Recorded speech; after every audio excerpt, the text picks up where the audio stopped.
ಸ್ನೇಹಿತರೆ ನಮಸ್ಕಾರ, ನಾನು ಶ್ರೀಧರ. ಹಿಂದಿನ ಸಂಚಿಕೆಯಲ್ಲಿ ಶ್ರೀಮತಿ ಅರುಣಾ ಅವರು ಯೋಗಾಭ್ಯಾಸದ ಬಗ್ಗೆ ಅನೇಕ ವಿಚಾರಗಳನ್ನು ನಮ್ಮೊಂದಿಗೆ ಹಂಚಿಕೊಂಡಿದ್ದಾರೆ.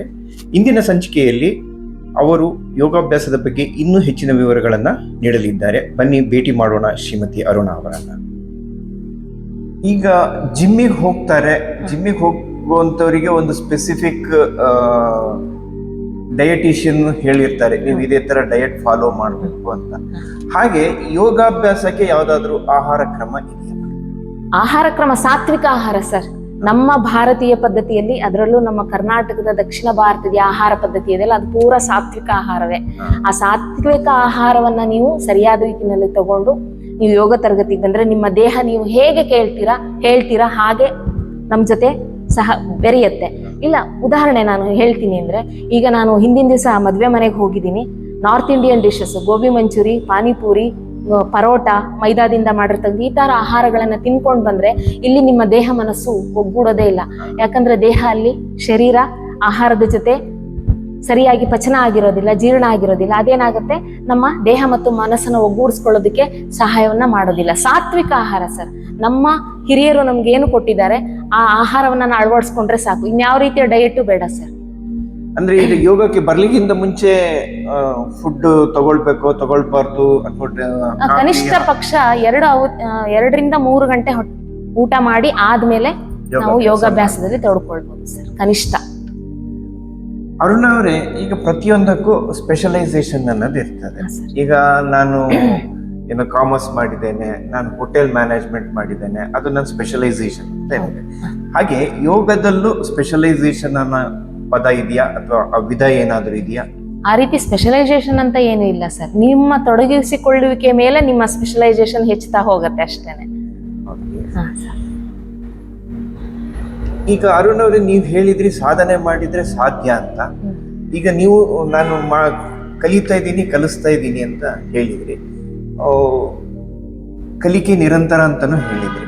ಈಗ ನಿಮ್ಮಿಂದ ಇಷ್ಟು ವರ್ಷದಲ್ಲಿ ನೀವು ಪ್ರತಿದಿನನೂ ಹೊಸ ಹೊಸ ವಿಧಗಳನ್ನ ಕಲಿತಾ ಹೋಗ್ತೀರಾ? ಹೌದು ಸರ್, ಒಬ್ಬೊಬ್ಬ ವ್ಯಕ್ತಿಯಿಂದ ನಾನು ಒಂದೊಂದು ಹೊಸದನ್ನು ಕಲಿತಾ ಹೋಗ್ತೀನಿ. ತರಗತಿಗೆ ನಿತ್ಯ ಹೊಸಬ್ರು ಬರ್ತಾರೆ. ಆ ವ್ಯಕ್ತಿ ಒಬ್ಬ ವ್ಯಕ್ತಿಗೆ ಫಾರ್ವರ್ಡ್ ಬೆಂಡಿಂಗ್ ಅಂದ್ರೆ ಮುಂಭಾಗುವ ಆಸನಗಳು ತುಂಬಾ ಈಸಿಯಾಗಿ ಮಾಡ್ತಾರೆ. ಒಬ್ಬ ವ್ಯಕ್ತಿ ಪಕ್ಕಕ್ಕೆ ಬಾಗುವ ಆಸನಗಳನ್ನು ತುಂಬಾ ಚೆನ್ನಾಗಿ ಮಾಡ್ತಾರೆ, ಇನ್ನೊಬ್ಬ ವ್ಯಕ್ತಿ ಹಿಂಬಾಗುವ ಆಸನಗಳನ್ನು ತುಂಬಾ ಚೆನ್ನಾಗಿ ಮಾಡ್ತಾರೆ. ಆದ್ರೆ ನಾನು ಮುಂಬಾಗುವ ಆಸನವನ್ನ ಮಾಡ್ತಕ್ಕಂಥ ವ್ಯಕ್ತಿಗೆ ಬರೀ ಮುಂಬಾಗುವ ಆಸನವನ್ನ ಮಾಡಿಸಿ ನಾನು ಅವರನ್ನ ಕಲಿಸ್ಬಿಟ್ರೆ ಅದು ನನ್ನ ಸ್ಪೆಷಲೈಸೇಷನ್ ಅಲ್ಲ ಸರ್. ಆ ಮುಂಭಾಗಕ್ಕೆ ಈಸಿಯಾಗಿ ಅವ್ರು ಮಾಡ್ತಕ್ಕಂಥವ್ರಿಗೆ ಹಿಂಭಾಗೋದಕ್ಕೆ ಆಗೋಲ್ಲ. ಆ ಹಿಂಭಾಗವನ್ನ ಬಾಗಿಸುವಿಕೆ ಇದೆಯಲ್ಲ, ಅದು ನನ್ನ ಒಂದು ನಾನು ಯೋಗದಲ್ಲಿ ಎಷ್ಟು ದಿವಸ ತೊಡಗಿಸ್ಕೊಂಡಿದ್ದೀನಿ ಅನ್ನೋದ್ರ ಮೇಲೆ ಡಿಪೆಂಡ್ ಆಗುತ್ತೆ. ಆ ಹಿಂಭಾಗುವಿಕೆಯನ್ನ ಆ ವ್ಯಕ್ತಿಗೆ ನಾನು ಸುಲಭ ಮಾಡ್ಕೊಡ್ಬೇಕು. ಆಗ ನಾನೇನ್ ಮಾಡ್ತೀನಿ, ಆ ವ್ಯಕ್ತಿಯನ್ನ ಸರ್ವತೋಮುಖವಾಗಿ ಗಮನಿಸ್ತೀನಿ. ಆ ವ್ಯಕ್ತಿ ಮನಸ್ಥಿತಿ ಹೇಗಿದೆ, ಅವರ ಶರೀರ ಹೇಗಿದೆ, ಗಡುಸಾಗಿದ್ಯಾ, ಸಾಫ್ಟ್ ಆಗಿದ್ಯಾ, ಅವ್ರ ಯಾವ ಭಾಗದಲ್ಲಿ ನಾನು ಅವರನ್ನ ಮುಟ್ಟಿ ಅವರಿಗೆ ಈ ಭಾಗವನ್ನ ಉಪಯೋಗಿಸಿ ಅಂತ ಹೇಳಿಕೊಟ್ಟಾಗ ಆ ವ್ಯಕ್ತಿಗೆ ಆ ಆಸನವನ್ನ ಮಾಡೋದಕ್ಕೆ ಈಸಿ ಆಗತ್ತೆ ಅನ್ನೋದು ನನಗೆ ಗೊತ್ತಾಗ್ಬೇಕು ಸರ್. ಹಾಗಾಗಿ ನಿತ್ಯ ಒಬ್ಬೊಬ್ಬ ವ್ಯಕ್ತಿಯಲ್ಲಿ ನಾನು ಕಲಿಯೋದು ನಿತ್ಯ ಇರುತ್ತೆ ಸರ್. ಹಾಗಾಗಿ ತುಂಬಾ ಕಲಿಯೋದಿರುತ್ತೆ ಯೋಗಾಸನದಲ್ಲಿ. ನಾನು ಅಲ್ಟಿಮೇಟ್ ಅಂತ ಇಲ್ಲೇ ಇಲ್ಲ ಸರ್. ಅರುಣ್ ಅವರೀಗ ನಾನು ನಿಮ್ಮ ಹತ್ರ ಯೋಗ ಕಲೀಲಿಕ್ಕೆ ಬರ್ತೇನೆ, ಇವತ್ತಿಂದ ಯೋಗ ಪ್ರಾರಂಭ ಮಾಡ್ತೇನೆ. ನಾನು ಒಂದು ತಿಂಗಳು ನಿಮ್ಮ ಹತ್ರ ಯೋಗಕ್ಕೆ ಬರ್ತಾ ಇರ್ತೇನೆ. ಒಂದು 10 ಅಥವಾ 15 ಆಸನಗಳನ್ನು ತಾವು ಹೇಳ್ಕೊಟ್ಟಿರ್ತೀರಿ.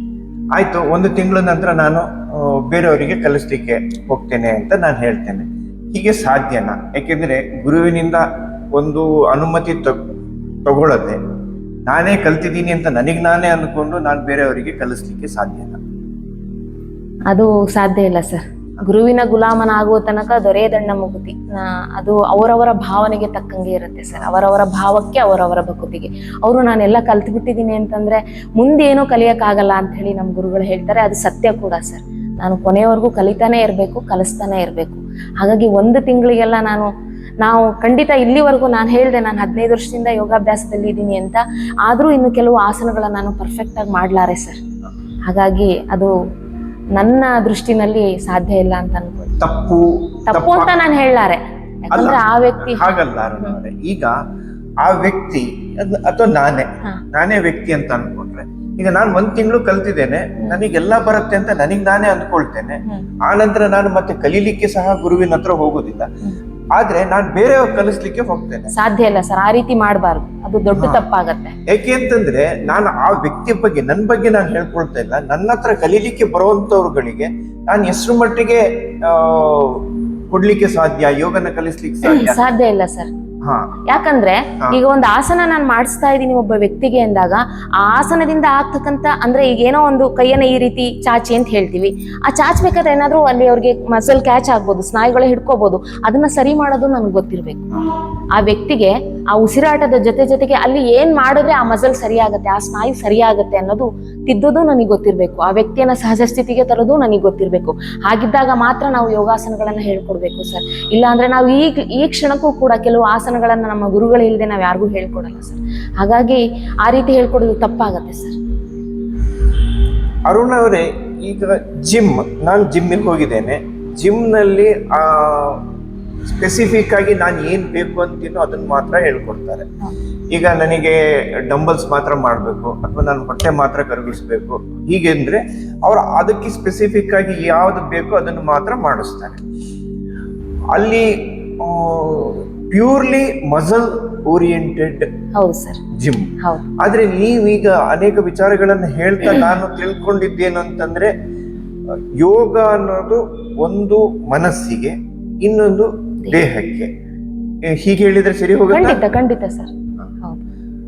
ಅಂದ್ರೆ ಅಭ್ಯಾಸ ಮಾಡ್ತಾ ನಮ್ಗೆ ಇಡೀ ದೇಹನ ನಾವು ದಂಡಿಸ್ತೇವೆ, ಜೊತೆಗೆ ದೇಹನ ದಂಡಿಸೋದ್ರಿಂದ ಮನಸ್ಸನ್ನ ಏಕಾಗ್ರತೆ ಚಿತ್ತವನ್ನ ನಾವು ಪಡ್ಕೊಳ್ತೇವೆ. ಸರ್ವತೋಮುಖ ಬೆಳವಣಿಗೆ ಆಗತ್ತೆ ಸರ್.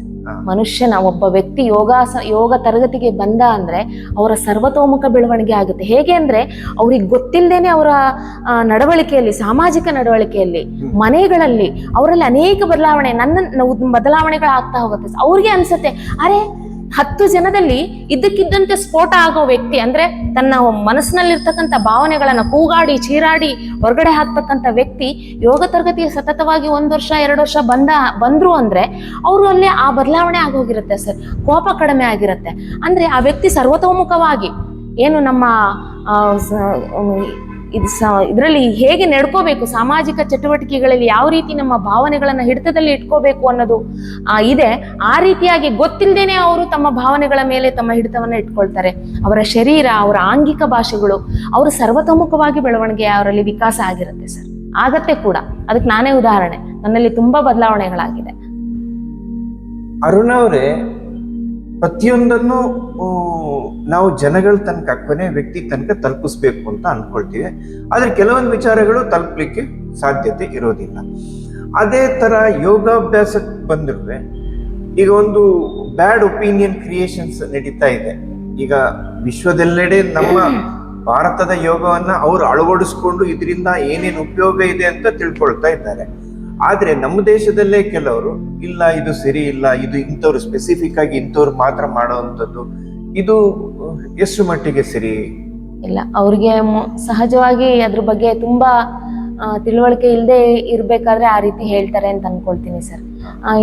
ಆ ರೀತಿಯಾಗಿ ಯಾವುದೇ ರೀತಿಯ ಒಂದು ಅದ್ರ ಬಗ್ಗೆ ಬ್ಯಾಡ್ ಒಪಿನಿಯನ್ ಕೊಡೋದು ತಪ್ಪಾಗತ್ತೆ ಸರ್. ಯಾಕಂದ್ರೆ ಋಷಿ ಮುನಿಗಳು 1000 ವರ್ಷಗಳ ಬದುಕ್ತಾ ಇದ್ರು, 100 ವರ್ಷ ಬದುಕ್ತಾ ಇದ್ರು ಅಂದ್ರೆ ಅದಕ್ಕೆ ಕಾರಣ ಒಂದು, ಅವರು ಯೋಗಾಭ್ಯಾಸವನ್ನು ಅಳವಡಿಸ್ಕೊಂಡು ಜೊತೆಗೆ ಮುದ್ರೆಗಳು ಮತ್ತೆ ಅವರ ಮಾನಸಿಕ ಸ್ಥಿತಿ, ಈ 3 ಒಗ್ಗೂಡುವಿಕೆ ಆಗೋದು ಯೋಗಾಭ್ಯಾಸದಿಂದ, ಮತ್ತೆ ಏನು ಅಷ್ಟಾಂಗ ಯೋಗ ಇದೆ ಅದರಿಂದ ಮಾತ್ರ ಸಾಧ್ಯ ಸರ್. ಆ ರೀತಿಯಾಗಿ ಯೋಗಾಭ್ಯಾಸದ ಬಗ್ಗೆ ಆ ರೀತಿ ರೂಮರ್ಗಳನ್ನು ಹಬ್ಸೋದು ತುಂಬಾ ತಪ್ಪಾಗುತ್ತೆ ಸರ್.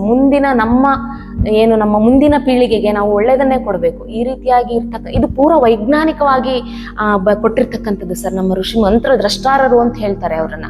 ಆ ಮಂತ್ರದ್ರಷ್ಟಾರರು ಸುಮ್ಮನೆ ಕೊಟ್ಟಿಲ್ಲ ಸರ್. ಪ್ರತಿಯೊಂದಕ್ಕೂ ಅಥೆಂಟಿಕ್ ಆಗಿ ವೈಜ್ಞಾನಿಕವಾಗಿ ಅದನ್ನ ಅವರು ಅನುಭವಿಸಿ ಅವರ ಮೇಲೆ ಪ್ರಯೋಗ ಮಾಡಿಕೊಂಡು ಅದು ಸರಿ ಅನ್ನಿಸಿದ ಮೇಲೆ ನಮ್ಮಂತ ಜನಸಾಮಾನ್ಯರಿಗೆ ಕೊಟ್ಟಿರೋದು ಸರ್. ಹಾಗಾಗಿ ಯೋಗದ ಬಗ್ಗೆ ಆ ರೀತಿಯಾಗಿ ಮಾತಾಡೋದು ತಪ್ಪಾಗುತ್ತೆ. ಹೀಗೆ ಹೇಳ್ಬೋದು ಅರುಣ ಅವರೇ, ಯೋಗ ಅನ್ನೋದು ನಮ್ಮ ಇತಿಹಾಸ. 1000 ವರ್ಷಗಳಿಂದ ಋಷಿ ಮುನಿಗಳು ಕಲಿತು ಬೇರೆಯವರಿಗೆ ಕಲಿಸಿ ಅದನ್ನ ಸ್ಕ್ರಿಪ್ಟೆಡ್ ಅಂದ್ರೆ ಬರೆದಿಟ್ಟು ಇರುವಂತಹ ಒಂದು ವಿದ್ಯೆ. ಹಾಗಾಗಿ ಇದು ಇವತ್ತು ನೆನ್ನೆದಲ್ಲ, ಇದಕ್ಕೆ ಒಂದು ಇತಿಹಾಸ ಇದೆ. ಆ ಇತಿಹಾಸನ ನಾವು ತಿಳ್ಕೊಂಡು ಅದನ್ನ ನಮ್ಮ ಮುಂದಿನ ಪೀಳಿಗೆಗೆ ನಾವು ಖಂಡಿತವಾಗಿ ಪಾಸ್ ಆನ್ ಮಾಡಬೇಕು, ಕೊಡಬೇಕು. ಇದನ್ನ ನಾವು ಮುಂದುವರಿಸಬೇಕು. ಹೀಗೆ ಹೇಳಿದ್ರೆ ಎಷ್ಟು ಮಟ್ಟಿಗೆ ಸರಿ? ಖಂಡಿತ ಸರ್, ಮುಂದಿನ ಪೀಳಿಗೆಗೆ ಇದು ಬೇಕು ಸರ್. ಮುಂದಿನ ಪೀಳಿಗೆ ಆರೋಗ್ಯಕರವಾಗಿ ಸಾಮಾಜಿಕ ಜೀವನ ಈಗಿನ ವಾತಾವರಣ ನಿಮ್ಗೆ ಗೊತ್ತಾಗ್ತಿದೆ, ಪಾಶ್ಚಿಮಾತ್ಯರ ಒಂದು ಪ್ರಭಾವ, ಜೊತೆಗೆ ಈಗಿನ ಮಾಧ್ಯಮಗಳ ಪ್ರಭಾವ, ಮೊಬೈಲ್ನ ಪ್ರಭಾವ, ಇದೆಲ್ಲ ಮತ್ತೆ ಈ ವಿದ್ಯಾಭ್ಯಾಸದಲ್ಲೇ ವೆರೈಟಿ ವಿಧವಾದದ್ದು, state syllabus, central syllabus, ICIC syllabus, ಎಲ್ಲಾ ವಿದ್ಯಾಭ್ಯಾಸಗಳು ಕೊಡ್ತಕ್ಕಂಥದ್ದನ್ನ ಕ್ರೌಢೀಕರಿಸ್ಕೊಳ್ಳೋದಕ್ಕೆ ಯೋಗಾಭ್ಯಾಸ ಬೇಕೇ ಬೇಕು ಸರ್. ಯೋಗಾಭ್ಯಾಸ ಇಲ್ಲದೆ ನಾನು ಏನ್ ಮಾಡೋದಕ್ಕೂ ಸಾಧ್ಯ ಇಲ್ಲ. ನೀನು ಒಂದು ಕ್ಷೇತ್ರದಲ್ಲಿ ನೀನು ಒಂದು ಉನ್ನತ ಮಟ್ಟದಲ್ಲಿರೋ ವ್ಯಕ್ತಿಗಳನ್ನು ಯಾರನ್ನೇ ತಗೊಳ್ಳಿ ಸರ್, ಕ್ರೀಡೆ ತಗೊಳ್ಳಿ, ರಾಜಕೀಯ ತಗೊಳ್ಳಿ, ಇನ್ಯಾವುದೇ ಕ್ಷೇತ್ರ ತಗೊಳ್ಳಿ, ಆ ವ್ಯಕ್ತಿ ಬಾಲ್ಯದಲ್ಲಿ ಯೋಗಾಭ್ಯಾಸವನ್ನ ಕಲ್ತವರೇ ಆಗಿರ್ತಾರೆ, ಮುಂದೆ ರೂಢಿಸ್ಕೊಂಡು ಹೋಗಿರೋರೇ ಏನೋ ಈಗ ಅವರ ಒತ್ತಡ ಜೀವನದಲ್ಲಿ ಅವರು ಯೋಗಾಭ್ಯಾಸವನ್ನ ಬಿಟ್ಟಿರ್ಬೋದು, ಆದ್ರೆ ಬಾಲ್ಯದಲ್ಲಿ ಅವ್ರಿಗೆ ಅದು ಸಿಕ್ಕಿರತ್ತೆ. ಹಾಗಾಗಿ ಅವರು ಆ ಮಟ್ಟಕ್ಕೆ, ಉನ್ನತ ಮಟ್ಟಕ್ಕೆ ಇರೋದಕ್ಕೆ ಕಾರಣ ಆಗಿರುತ್ತೆ ಸರ್. ಹಾಗಾಗಿ ನಮ್ಮ ಮುಂದಿನ ಪೀಳಿಗೆಗೆ ನಾವು ಇದನ್ನ ಕೊಡ್ಲೇಬೇಕು. ಅರುಣ್ ಅವರೇ, ಈಗ ನಿಮ್ಮ ಹತ್ರ ಕಲೀಲಿಕ್ಕೆ ದಿನಕ್ಕೆ ಒಂದು 10 ಜನ ಬರ್ತಾ ಇದ್ದಾರೆ, 20 ಜನ ಬರ್ತಾ ಇದ್ದಾರೆ ಅಂತ ಇಟ್ಕೊಳ್ಳಿ. ಈಗ ನಾನು ಇವತ್ತಿನಿಂದ ಪ್ರಾರಂಭ ಮಾಡಿದೆ, ಆ 10 ಜನ ನನಗಿಂತ ತುಂಬಾ ಮುಂದೆ ಇರ್ತಾರೆ. ತಾವು ಬೈಫರ್ಕೇಟ್ ಹೇಗ್ ಮಾಡ್ತೀರಿ? ಹೊಸಬ್ರಿಗೆ ಬೇರೆ, ಹಳಬ್ರಿಗೆ ಬೇರೆ, ಆತರ ಹೇಗೆ ಮಾಡ್ಕೊಂಡು ಹೇಳ್ಕೊಡ್ತೀರಿ? ಬೈಫರ್ಕೇಟ್ ಹೇಗ್ ಮಾಡ್ತೀವಿ ಅಂದ್ರೆ, ಅವ್ರಿಗೆ ನಾವು ಮುಂದೆ ನಿಲ್ಲಿಸ್ಕೊಳ್ತೀವಿ, ಬಂದಿರತಕ್ಕಂಥ ವ್ಯಕ್ತಿನ ಮುಂದೆ ನಿಲ್ಲಿಸ್ಕೊಳ್ತೀವಿ. ಮತ್ತೆ ಮೊದಲು ನಾವು ಅವರ ಪರಿಚಯವನ್ನು ಮಾಡ್ಕೊಳ್ಬೇಕಾದ್ರೆ ಅವರ ಹೆಸರನ್ನ ಮೊದಲು ಪರಿಚಯ ಮಾಡ್ಕೋತೀವಿ. ಈಗ ಇಲ್ಲಿ 50 ಜನ ಈ ಕೇಂದ್ರದಲ್ಲಿ ಇದ್ದಾರೆ ಅಂದ್ರೆ ಆ ವ್ಯಕ್ತಿಗ, ಈಗ ನೀವೇ ಉದಾಹರಣೆ, ನೀವು ಬಂದ್ರಿ ಅಂತ ಹೇಳಿದ್ರೆ, ನಾವು ನಿಮ್ಮನ್ನ ಯೋಗಾಸನವನ್ನು ಹೇಳ್ಕೊಡ್ಬೇಕಾದ್ರೆ ನಿಮ್ಮ ಶರೀರವನ್ನ ಗಮನಿಸ್ತೀವಿ, ನಿಮ್ಮ ಭಾಗವಹಿಸುವಿಕೆಯನ್ನ ಗಮನಿಸ್ತೀವಿ, ನಂತರ ನಿಮ್ಮನ್ನ ವಿಶ್ವಾಸಕ್ಕೆ ತಗೊಳ್ತೀವಿ. ಅಲ್ಲಿ ಶಿಕ್ಷಕ ಯಾರು ಇರ್ತಾರೆ ಅನ್ನೋದ್ರ ಮೇಲೆ ಆ ವ್ಯಕ್ತಿ ನಮ್ಮ 6ನೇ ದಿವಸ ತರಗತಿಗೆ ಬರ್ತಾರೋ ಇಲ್ಲೋ ಅನ್ನೋದು ಡಿಪೆಂಡ್ ಆಗುತ್ತೆ ಸರ್. ಮತ್ತೆ ನಾವು ಆ ವ್ಯಕ್ತಿಯ ಹೆಸರನ್ನ ಹಿಡಿದು ಕರಿತೀವಿ. ಈಗ ಸಾಮಾನ್ಯವಾಗಿ 50 ಜನರಲ್ಲಿ ಒಬ್ಬ ವ್ಯಕ್ತಿಯ ನನ್ನನ್ನೇ ಅವ್ರ ಹೆಸರು ಹಿಡಿದು ಇದ್ದಾರೆ ಅಂದಾಗ ನಿಮ್ಗೆಲ್ಲ ಒಂದ್ ಕಡೆ ನಾನು ಭಾಗವಹಿಸಬೇಕು ಅನ್ನೋ ಒಂದು ಮನಸ್ಥಿತಿ ಬರುತ್ತೆ ಸರ್. ಹಾಗಾಗಿ ನನ್ನ ಕೇಂದ್ರಕ್ಕೆ ಬರ್ತಕ್ಕಂಥ ಎಲ್ಲ ವ್ಯಕ್ತಿಗಳ ಪರಿಚಯ ನನಗೆ ತುಂಬಾ ಚೆನ್ನಾಗಿರುತ್ತೆ. ಹೊಸ ವ್ಯಕ್ತಿಗಳನ್ನು ಅಷ್ಟೇ ಚೆನ್ನಾಗಿ ಪರಿಚಯ ಮಾಡ್ಕೊಳ್ತೀವಿ.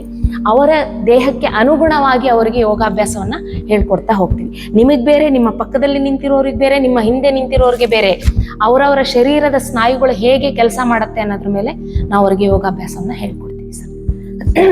ಅರುಣ್ ಅವರು, ಇಷ್ಟು ವರ್ಷದಿಂದ ಅಭ್ಯಾಸ ಮಾಡ್ತಾ ಇದ್ದೀರಿ. ಒಂದು ಈ ಯೋಗವನ್ನ ಪ್ರಸಿದ್ಧಿಗೊಳಿಸ್ಲಿಕ್ಕೆ ಅಂದ್ರೆ, ಈಗ ನಿಮ್ಮದು ಒಂದು ಏರಿಯಾ ಇದೆ, ಈಗ ರಾಜೇಂದ್ರ ನಗರ ನಿಮ್ಮ ಮನೆ ಇದೆ, ನಿಮ್ಮ ಮನೆಯ ಲೊಕ್ಯಾಲಿಟಿ ಸುತ್ತ ನೀವು ಯೋಗಾಭ್ಯಾಸವನ್ನ ಹೆಚ್ಚಿನ ಜನರಿಗೆ ತಲುಪಿಸ್ಲಿಕ್ಕೆ, ಪ್ರಸಿದ್ಧಿಗೆ ತರಲಿಕ್ಕೆ ಮಾಡ್ಬೇಕು ಅಂತ ಅನ್ಕೊಳ್ತೀನಿ. ಇದು ಸಾಧ್ಯನಾ? ಖಂಡಿತ ಸರ್, ಹೇಗೆ? ಖಂಡಿತ ಮಾಡ್ಬೋದು. ಒಂದು, ನಾನು ಸಾಮಾಜಿಕವಾಗಿ ಅಂದ್ರೆ ಮೌತ್ ಪಬ್ಲಿಸಿಟಿ ಕೊಡ್ತೀನಿ, ಹೋಗ್ತೀನಿ. ಈಗ ನನ್ಗೇನೋ ಒಂದು ಸಮಸ್ಯೆ ಆಗಿತ್ತು, ಈಗ ನಾನು ಯೋಗ ತರಗತಿಗೆ ಬಂದಿದ್ದೆ ಒಂದು ವಿಶೇಷ ಸರ್. ನನ್ಗೆ ಮಂಡಿನೂ ಶುರುವಾಗಿತ್ತು. ನಾನು ಡಾಕ್ಟರ್ ಹತ್ರ ಹೋಗಿದ್ದೆ, ಡಾಕ್ಟರ್ ನಂದಕಿಶೋರ್ ಅಂತ ಹೇಳಿ. ಅವರು ನಂಗೆ, ನೀವು ಯೋಗ ತರಗತಿಗೆ ಹೋಗಿ ಮೆಡಿಸಿನ್ ಬೇಡ ಅಂತ ಹೇಳಿದ್ರು. ಅವರಿಗೊಂದು ಧನ್ಯವಾದ ಹೇಳ್ಬೇಕು ನಾನು ನಿಮ್ಮ ಮಾಧ್ಯಮದ ಮೂಲಕ. ಹಾಗೆ ನಾನು ಯೋಗ ತರಗತಿಗೆ ಬಂದೆ. ಹಾಗೆ ನನ್ಗೆ ಹೀಗಾಗಿತ್ತು, ನಾನು ಯೋಗ ತರಗತಿಗೆ ಹೋದೆ, ನಂಗೆ ಈಗ ಮಂಡಿ ನೋವಿಲ್ಲ ಅಂತ ನಾನು ಹೇಳಿದಾಗ 10 ಜನರಲ್ಲಿ ಒಂದಿಬ್ರಾರು ಬರ್ತಾರೆ ಸರ್. ಆ ಒಂದಿಬ್ರು ಮತ್ತಿನ್ನಿಬ್ರಿಗೆ ಹೇಳ್ತಾರೆ. ಇದು ಒಂದ್ ರೀತಿ ಆದ್ರೆ, ಇನ್ನೊಂದು ಯೋಗಾಭ್ಯಾಸದಿಂದ ಮೊದಲನೇದಾಗಿ ನಮ್ಮ ಮೋದಿಯವರ ಒಂದು ಏನು ನಮ್ಮ ಯೋಗವನ್ನ ನಮ್ಮ ಭಾರತದಲ್ಲಿ ಯೋಗ ದಿನಾಚರಣೆಯನ್ನಾಗಿ ಅವರು ನಿರ್ಧಾರ ಮಾಡಿ ಅದನ್ನ ಆಚರಿಸ್ಕೊಳ್ತಾ ಬಂದಿದ್ದೀವಿ. ಅದಾದ್ಮೇಲಂತೂ ಒಂದು ಸಣ್ಣ ಸಣ್ಣ ಏರಿಯಾಗಳಲ್ಲೂ, ಸಣ್ಣ ಸಣ್ಣ ಬಡಾವಣೆಗಳಲ್ಲಿ, ಏನು ನಾವು ಸ್ಲಮ್ಗಳಂತ ಕರಿತೀವಿ, ಅಲ್ಲೂ ಸಹಿತ ಯೋಗಾಭ್ಯಾಸದ ಬಗ್ಗೆ ಅವೇರ್ನೆಸ್ ಇದೆ ಸರ್. ಆ ರೀತಿ ಇದ್ದಾಗ ಅವ್ರನ್ನ ಯೋಗ ತರಗತಿಗಳಿಗೆ ಆರಾಮಾಗಿ ಕರ್ಕೊಂಡು ಬರ್ಬೋದು.